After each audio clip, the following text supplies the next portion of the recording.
Hi friends, இன்றைக்கி வந்து மைதா மாவு வச்சு ஒரு அப்பம் ரெடி பண்ண போகிறோம். வாங்க வீடியோக்குள்ளே போகலாம்.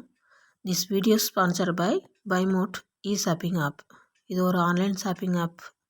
இந்த ஆப்போட லிங்க்கை வந்து நான் டிஸ்கிரிப்ஷனில் கொடுத்துருக்கேன். தேவைப்படுறவங்க இந்த லிங்க்கை கிளிக் பண்ணி நீங்கள் வீட்டுக்கு தேவையான எல்லா பொருளும் ஆர்டர் பண்ணிக்கலாம். இது எல்லா ஆன்லைன் ஷாப்பிங்கை விட இதில் வந்து விலை ஓரளவுக்கு கம்மியாகவே இருக்கும். வாங்க வீடியோக்குள்ளே போகலாம். இது செய்கிறதுக்கு நான் 2 கப்பு மெஷர்மெண்ட் கப்பில் வந்து 2 கப் மைதா மாவு எடுத்துக்கிறேன். நீங்கள் வீட்டில் இருக்கிற எந்த கப் வேணாலும் எடுத்துக்கலாம். நான் 2 கப் மைதா மாவுக்கு 1/2 கப் வந்து ரவை எடுத்துக்கிறேன். இது வறுக்காத ரவை தாங்க. சின்னதாக பார்த்து எடுத்துக்கோங்க. ரொம்ப பெருசாக இருந்தால் அவ்வளோக்கு ஊறி வராது. இது ரெண்டையும் வச்சுட்டு அதுக்கு 1 கப் மாவுக்கு 3/4 கப் வெல்லம் வந்து கரெக்டாக இருக்குங்க. நான் வந்து 2.5 கப் எடுத்ததில் 2 கப் மைதா 1/2 கப் ரவை எடுத்துருந்தேன். அதுக்கு 2 கப் வெல்லம் எடுத்துக்கிறேன். அதுக்கு 1/2 கப் அளவு தண்ணி எடுத்து ஸ்டவ் ஆன் பண்ணி அதை கரைச்சி எடுத்துக்கோங்க. ஏன்னா தூசு மண் இதெல்லாம் இருக்கும். அதெல்லாம் எடுத்துட்டு வடிகட்டி எடுத்து நம்ம வந்து இதில் யூஸ் பண்ணிக்கலாம்.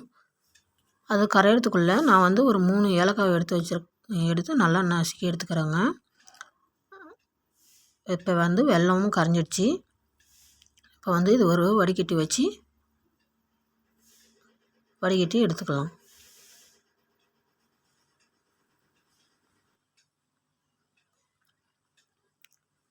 இது சூடு ஆறட்டுங்க. இப்போ வந்து மைதாவும் ரவையும் இடத்துல அதை நல்லா மிக்ஸ் பண்ணி எடுத்துக்கலாம். இதில் அந்த எடுத்து வச்ச ஏலக்காய் தூளையும் இதிலையே சேர்த்துக்கலாம். நான் தூளெல்லாம் எடுத்துட்டாங்க. இப்போ வந்து திரும்பி நல்லா மிக்ஸ் பண்ணிவிட்டு இதில் கொஞ்சமாக இனிப்பு சுவைக்காக நான் வந்து உப்பு சேர்த்துக்கிறேன். எப்போயுமே இனிப்பு செய்யும்போது கொஞ்சமாக சால்ட் சேர்த்துக்கோங்க. நல்லாயிருக்கும் டேஸ்ட்டு. இனிப்பு சுவையை தூக்கி கொடுக்கும். இப்போ வந்து கொஞ்சம் கொஞ்சமாக வந்து அந்த வெல்லத்தை கரைச்சி வச்சால அந்த வெள்ளை தண்ணியை ஆட் பண்ணி கொஞ்சம் கொஞ்சமாக சேர்த்து நல்லா மிக்ஸ் பண்ணிக்கலாம். இது வந்து ஒரு பாகுபதெல்லாம் தேவையில்லைங்க. கரைஞ்சால் போதும் வெல்லம் வந்து. இப்போ கொஞ்சம் கொஞ்சமாக மிக்ஸ் பண்ணி வந்து நான் மிக்ஸ் பண்ணி எடுத்துக்கிட்டேன்.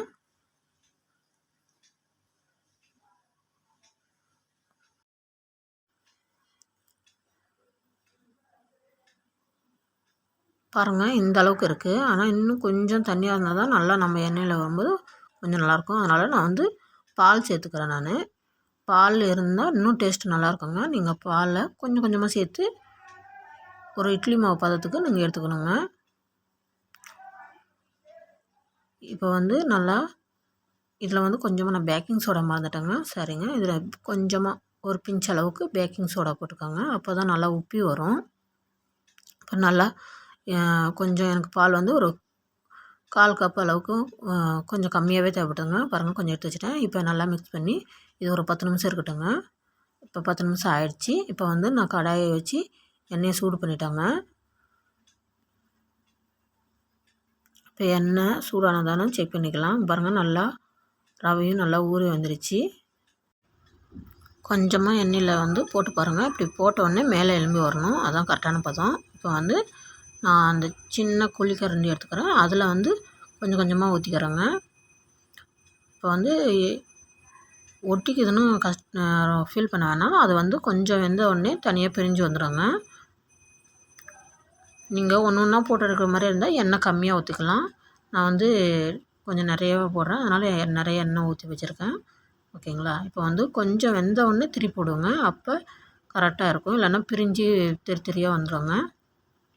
ஓகேங்களா? இது நல்லா சிம்லேயே வச்சு வேக வைங்க. ஏன்னா ஃபுல் ஃப்ளேமில் வச்சிங்கன்னா கரிஞ்சிடும், உள்ளே வேகாதுங்க. அதனால் சிம்மில் வச்சுக்கோங்க. எண்ணெய் சூடானா போதும். சிம்மில் வச்சுட்டு இந்த பபுள்ஸ்லாம் அடங்கினதுக்கப்புறம் எடுத்துடுங்க. பாருங்கள், அவ்வளோதான். பபுள்ஸ்லாம் அடங்கிடுச்சு. நான் எடுத்துட்டேன்.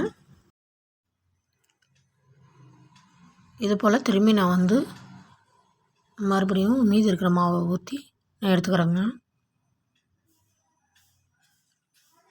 ஓரளவுக்கு இதுமாரி கலர் ஆனதுக்கப்புறம் நீங்கள் அதை வந்து திருப்பி விட்டிங்கன்னா பிரியாமல் வருங்க.